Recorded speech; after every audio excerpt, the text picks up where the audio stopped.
Video होगा जो Bihar board का क्रैश कोर्स है। इसमें हमने आपका जो सारा क्वेश्चन, इंपॉर्टेंट क्वेश्चन जो पार्ट 2 आपका बुक है, ओके, पार्ट 2 एनसीईआरटी का जो बुक है, ओके, उसमें बेसिकली जो चैप्टर्स है आपके ऑप्टिक्स और मॉडर्न फिजिक्स। मॉडर्न जो शुरुआत का ज्योमेट्रिकल ऑप्टिक्स और वेव ऑप्टिक्स जो है हमारा, ओके, मॉडर्न फिजिक्स। तो ऑप्टिक्स में तो शुरुआत के आपके दो चैप्टर हो गए, ज्योमेट्रिकल ऑप्टिक्स और वेव ऑप्टिक्स, जिसका क्वेश्चन, और मॉडर्न फिजिक्स का मैंने चैप्टर वाइज सारे इंपॉर्टेंट क्वेश्चंस आपके लिए कंक्लूड कर दिया इसमें, ठीक है। तो मैं सारे क्वेश्चंस डिस्कस एक बार कर देता हूँ, एक बार सारे क्वेश्चन पढ़ के बता देता हूँ। पार्ट 1 तक का सारा वीडियो हमने विद सॉल्यूशन डाला। इसमें मैं थोड़ा सा आपको फाइनल आंसर नहीं दे रहा हूँ, मैं आपको टॉपिक बता दे रहा हूँ। तो जिन लोगों ने हमारा क्लास किया है, ऑफलाइन क्लासेज वगैरह, तो उनके नोट्स में इन सारे का आंसर डायरेक्ट मिल जाएगा, ओके। सारे क्वेश्चंस का आंसर डायरेक्ट मिल जाएगा। बाकी क्वेश्चंस आर मोर इम्पोर्टेंट। आपको जिनके पास आंसर नहीं भी है, आपके पास जो भी पार्टिकुलर क्वेश्चन बैंक हो, ओके, क्वेश्चन बैंक हो, वो सब में बहुत इजीली ये मिल जाएगा। इसमें ऐसा कोई भी क्वेश्चन नहीं जो आपके क्वेश्चन बैंक में नहीं मिलेगा, डायरेक्ट मिल जाएगा। तो वहां से आप कवर कर ले। फिर भी अगर किसी क्वेश्चन का नहीं होता है तो आप हमसे पूछ सकते हैं, ओके। तो मेन जो है हमारा पार्ट 2 का सारा important question with all important topic मैं आपको इसमें देने वाला हूँ, ओके। तो आप एक बार सारे टॉपिक को क्रॉस चेक कर लेना। तो इसमें मैं एक बार डिस्कस कर देता हूँ इसमें क्या ज़्यादा इंपॉर्टेंट है, किस पे ज़्यादा फोकस करना है, इन सबको मैं डिस्कस करता हूँ। तो सबसे पहले ज्योमेट्रिकल ऑप्टिक्स 38 तक तो पार्ट 1 से हमारा हो ही गया था। अब इसमें आपका ड्राइव मिरर फॉर्मूला है जो 1/v + 1/u = 1/f जो होता है, इसका डेरिवेशन है। जनरली बहुत बार तो नहीं पूछा जाता है, बट कभी कभी पूछा जाता है। 3 मार्क्स के लिए आपका इंपॉर्टेंट है, इसको कर लेना। TIR क्या है और उसके 2 इंपॉर्टेंट यूज क्या है। अब ऑप्टिक्स पे हमने पूरा वीडियो ज्योमेट्रिकल ऑप्टिक्स का बना रखा है, आप प्लेलिस्ट में सर्च करके देख सकते हैं, उसमें कोई इशू नहीं। ज्योमेट्रिकल ऑप्टिक्स का वीडियो आपको पूरा मिल जाएगा। जिस भी टॉपिक के लिए अगर डिटेल में चाहिए तो उसका वीडियो जिसका भी होगा मैं बता दूंगा। इस ज्योमेट्रिकल ऑप्टिक्स और डुअल नेचर ऑफ रेडिएशन, ये 2 चैप्टर पार्ट 2 से हमारा डला हुआ है, आप वहां से देख सकते हैं। बाकी मिराज एक्सप्लेन कर लेना, ओवरव्यू इसमें रटना नहीं है, ओवरव्यू एक बार रखिएगा। नॉलेज बहुत रेयर पूछा जाता है बट इंपॉर्टेंट है, ओके। उसके बाद आगे मूव करते हैं। अब आगे जो क्वेश्चन नंबर 42 है, ये हमारा बहुत इंपॉर्टेंट है। क्वेश्चन नंबर 42 जो है, ठीक है, रिफ्रैक्शन फार्मूला, और रिफ्रैक्शन फार्मूला का ही यूज करते हुए लेंस मेकर फार्मूला। अब ये आपका इसमें डेरिवेशन प्लस न्यूमेरिकल दोनों पॉइंट ऑफ व्यू से काफी इंपॉर्टेंट है। जनरली क्वेश्चन हर साल रहता है, या तो डेरिवेशन पूछेगा, अदरवाइज न्यूमेरिकल, ओके। तो क्वेश्चंस फ्रीक्वेंटली इससे पूछे गए हैं, तो इसलिए मैंने स्टार मार्क किया है। जिन भी क्वेश्चन के आगे करना सब है, ऐसा नहीं कि किसी को छोड़ना है, बट जिन क्वेश्चन के आगे मैंने स्टार मार्क किया है वो बहुत बार एग्जाम में आ चुका है और आगे भी चांसेज बनेंगे आने के, इसलिए याद रखिए। उसके बाद प्रिज्म है, ओके। प्रिज्म टॉपिक से आप मिनिमम डेविएशन एंगल का देख लीजिएगा। बाकी एनसीईआरटी में एक ग्राफ है इस तरह का, वो ग्राफ देख लीजिएगा, ओके। मिनिमम डेविएशन एंगल का ग्राफ जो प्रिज्म का दे रखा है वो आप देख लेंगे। एक ब्रॉड व्यू इन सब का, क्योंकि ये जो 4 है आपका, जो रिफ्रैक्शन के कारण नेचुरल फिनोमिना जो है उनका, रेनबो कैसे बनता है, प्राइमरी और सेकेंडरी रेनबो में डिफरेंस। तो इन सब का आंसर जिन्होंने क्लास करा है उनके नोट्स में डायरेक्ट मिल जाएगा, ओके। जो नहीं करे वो आप ऊपर आपके पास जो भी क्वेश्चन बैंक हो देखिएगा। ये वीडियो में बस मैं सॉल्यूशन आपको नहीं प्रोवाइड कर रहा हूँ, सिर्फ क्वेश्चन दे रहा हूँ। तो क्वेश्चन सारे इंपॉर्टेंट है, ओके। तो अब इसमें छोटे छोटे कॉन्सेप्ट है, ये सब देख लीजिएगा। सन रेड क्यों दिखता है, स्काई ब्लू क्यों दिखता है, अर्ली सनसेट अर्ली सनराइज का, इनमें से किसी भी एक पे आ जाता है। छोटे क्वेश्चन 2 मार्क्स तक में आएंगे, लॉन्ग में कभी नहीं आएगा। तो ये एक नज़र इस पे देख लीजिएगा, रटिएगा नहीं, एक नज़र बस रखिएगा, ताकि एग्जाम में अगर आ जाता है तो आप एक्सप्लेन कर सकते। अब आता है ह्यूमन आई। अब ह्यूमन आई का आप डायग्राम बना लेना। दूसरा, उसके सारे पार्ट्स का फंक्शन देख लीजिएगा, और इसमें वही 10th लेवल की बातें हैं, मायोपिया, हाइपरमेट्रोपिया वगैरह क्या है, कौन से करेक्शन के लिए कौन सा लेंस लगाते हैं, ओके। तो ये थोड़ा सा एक नज़र ये भी देख लीजिएगा। इससे छोटे क्वेश्चन 1 मार्क्स तक आई थिंक ऑब्जेक्टिव में भी पूछा जाए, ओके। अब ये जो है आपका, इसमें मैं स्टार मार्क करना भूल गया, तो ये आपका बहुत इंपॉर्टेंट हो जाता है लॉन्ग के लिए, 3 to 5 मार्क्स के लिए बहुत इंपॉर्टेंट है, जिसमें मैग्निफिकेशन फॉर्मूला ड्राइव करना है आपको माइक्रोस्कोप का ही। तो अब मैग्निफिकेशन फॉर्मूला रे डायग्राम बाय डिफॉल्ट आपका हो ही जाएगा, तो ये कर लीजिएगा। उसके बाद आपका टेलीस्कोप का मैग्नीफाइंग पावर तो नहीं पूछता है, क्योंकि एनसीईआरटी में नहीं दे रखा है, बट टेलीस्कोप में 2 टाइप का टेलीस्कोप पढ़ना है, एक reflecting type telescope and other is refracting type telescope, okay. तो ये 2 टाइप का टेलीस्कोप है, दोनों का रे डायग्राम जरूर देख लीजिएगा, जरूर बनाइएगा, क्योंकि ये आपका टेलीस्कोप माइक्रोस्कोप से क्वेश्चन रहना ही रहना है, और इजी क्वेश्चन होता है, तो अगर लक साथ रहा तो 3 to 5 मार्क्स मिलेंगे, अदरवाइज क्वेश्चन डेफिनेटली आपको मिलने वाले हैं इससे। तो आप रे डायग्राम जरूर देख लीजिएगा, खासकर रिफ्लेक्टिंग टाइप टेलीस्कोप का जिसमें मिरर यूज होता है। ये आपको एनसीईआरटी में मिल जाएगा। एनसीईआरटी में पार्ट 2 का जो पहला चैप्टर है ज्योमेट्रिकल ऑप्टिक्स, उसके आखिरी पन्ने में आपको ये मिल जाएगा रिफ्लेक्टिंग टाइप टेलीस्कोप, तो वहां से जरूर बनाइएगा। दूसरा, इसमें एक और चीज पूछा जाता है, why do we prefer reflecting type telescope, मतलब रिफ्लेक्टिंग टाइप टेलीस्कोप को हम क्यों प्रीफर करते हैं रिफ्लेक्टिंग, तो ये भी क्वेश्चन बनता है, देखिए। दूसरा, इससे न्यूमेरिकल भी आने के चांसेज है। न्यूमेरिकल आपका मिरर फार्मूला पे और लेंस फार्मूला और लेंस मेकर फार्मूला पे, तो जितने भी फार्मूले करो उस पर चाहो तो एक आध न्यूमेरिकल आपके पास जो भी रेफरेंस बुक हो वहां से एक देख लेना। इजी न्यूमेरिकल आएंगे, टफ नहीं आएंगे। ध्यान बस ये रखना है कि आपको ऑप्टिक्स के, ज्योमेट्रिकल ऑप्टिक्स के न्यूमेरिकल में डायरेक्ट फार्मूला बेस्ड क्वेश्चन आएंगे। आपके बिहार बोर्ड में जनरली जो कई सालों से आ रहा है फार्मूला बेस्ड क्वेश्चन आ रहा है, जहां पे आपको simple formula 1/v + 1/u = 1/f, इसी तरह लेंस फार्मूला माइनस साइन के साथ लेंस मेकर फार्मूला। लेकिन इसमें आप साइन कन्वेंशन का खास ध्यान रखें, साइन कन्वेंशन का। ओके, साइन कन्वेंशन ये ज्योमेट्रिकल ऑप्टिक्स वाले वीडियो मैंने बता रखा है, बाकी आपको आता हो। तो डायरेक्ट फार्मूला बेस्ड सवाल आते हैं, बट इसमें गलतियां कहाँ होती है, साइन कन्वेंशन में। तो क्वेश्चन बहुत इजी होंगे न्यूमेरिकल, लेकिन अगर आप साइन कन्वेंशन गलत करेंगे आंसर गलत होगा, तो ये थोड़ा ध्यान रखें। न्यूमेरिकल काफी इजी होंगे ऑप्टिक्स के।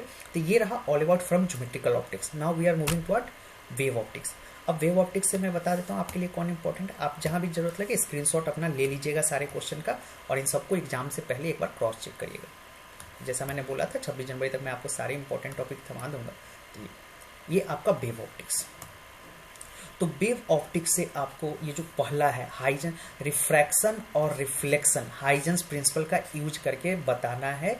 आपके दूसरे या तीसरे पन्ने में ये है एनसीईआरटी में। तो इसमें छोटा छोटा डेरिवेशन है, कर लीजिएगा। दोनों इकट्ठे नहीं आएगा, बट दोनों में से कोई एक बहुत बार पूछा जा चुका है और आगे भी आने के चांसेस है। तो इस वेव ऑप्टिक्स में this is the most important part. उसके बाद यंग्स डबल स्लिट एक्सपेरिमेंट एक बार पूरा थ्योरी देख लीजिएगा। दूसरा, इस पे बेस्ड छोटे न्यूमेरिकल 1 मार्क्स और 2 मार्क्स तक के, लॉन्ग न्यूमेरिकल नहीं आएंगे, 1 और 2 मार्क्स तक के ऑब्जेक्टिव में न्यूमेरिकल आने के चांसेस है।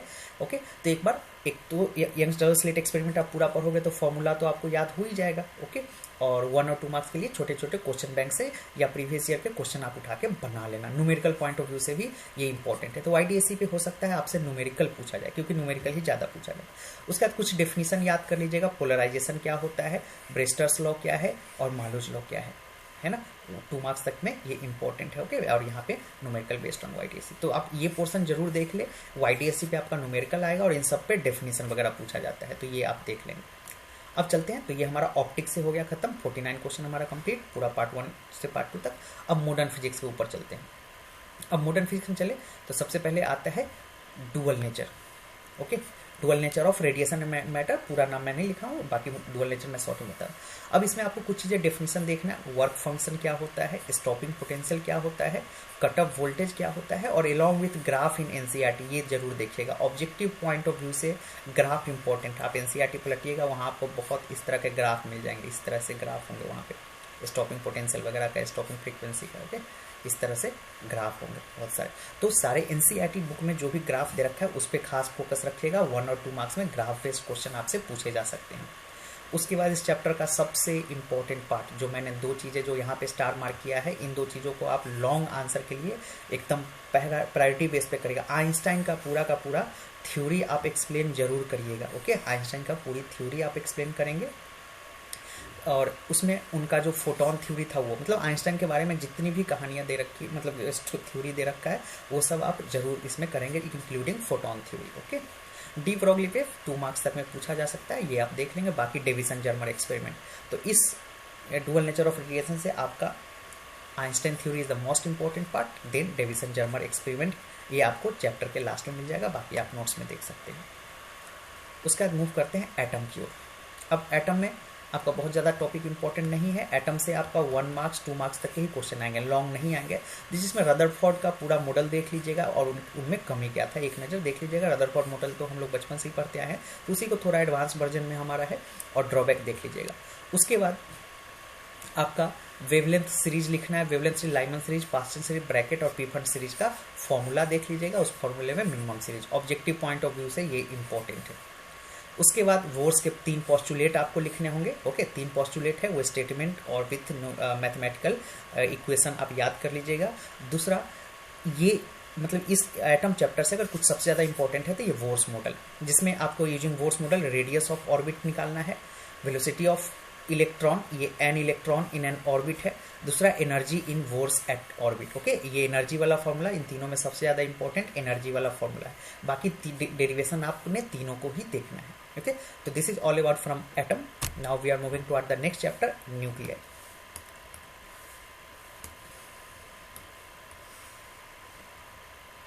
अब न्यूक्लियाई से भी मैंने बहुत कम क्वेश्चन डाला है।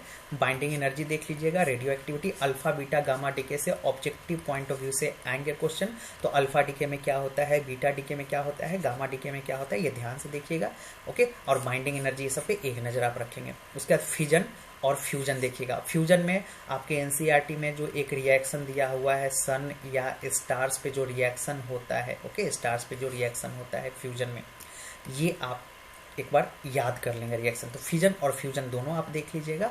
और न्यूक्लियर रिएक्टर, इस चैप्टर का इंपॉर्टेंट पार्ट न्यूक्लियर रिएक्टर। ऐसे तो तीनों ही इंपॉर्टेंट है। ओके, ये भी आपका बराबर इंपॉर्टेंस रखता है। और न्यूक्लियर रिएक्टर पूरा अच्छे से पढ़ लीजिएगा। तो न्यूक्लियर से आप इतना अगर पढ़ लेंगे तो आपका मैक्सिमम क्वेश्चन हो जाएगा।